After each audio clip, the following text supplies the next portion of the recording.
Hi, everybody. I'm Mike Staver. This is Money's with Mike, a weekly video series. That's right, where we answer questions from people just like you. Here's this week's question. That's a good question. Short and sweet. When do you know it's time to let a client go? When do you know it's time to let a client go? Man, I tell you what, I could teach hours on this topic, but I don't have hours. I only have, what are these 2.5 minutes usually? Yeah, that's not. Yeah. How do you know? Like when you're sitting in here, except for me, of course, your ideal client. But how do you guys know? Like, how do you decide? What is like the thing you look at when you go, we shouldn't be working with these people?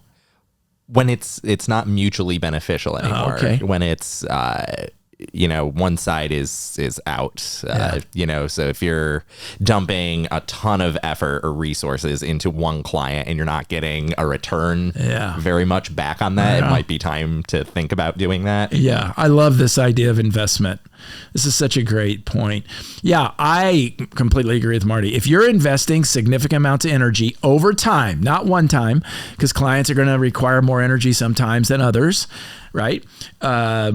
So when I'm here, right, shooting Money's with Mike, it requires a little bit more effort, but I'm hardly any effort at all when I'm not here. And so they have to weigh that all the time. What's the return? What's the income? So on and so forth. So that's, to me, it's 100% investment ratio. The input versus the ROI. And that input is emotional, psychological, financial, that kind of thing. I've had clients, I bet you guys have too, where they pay you a lot of money, but they're just not worth it. I don't care what they pay us, they're just not worth it. And in those cases, we have to be very, very focused on making sure the investment's worthwhile. So when there is a timeline that you build, and you can build the timeline, how much energy are you investing, like Marty shared with us, how much time, energy, and money are you investing, and are you getting a reasonable rate of return over time?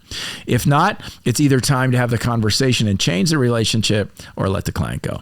I've let clients go before because of that ratio as well. Hope that's helpful. If you have a question, you can send it to info@mikestaver.com. That's info@mikestaver.com. We're going to work it in soon. In the meantime, thanks for watching. And don't forget to share Money's with Mike on your various social channels, friends, family members, and colleagues. We certainly appreciate you viewing and the generosity you continue to share. Until next time, bye-bye.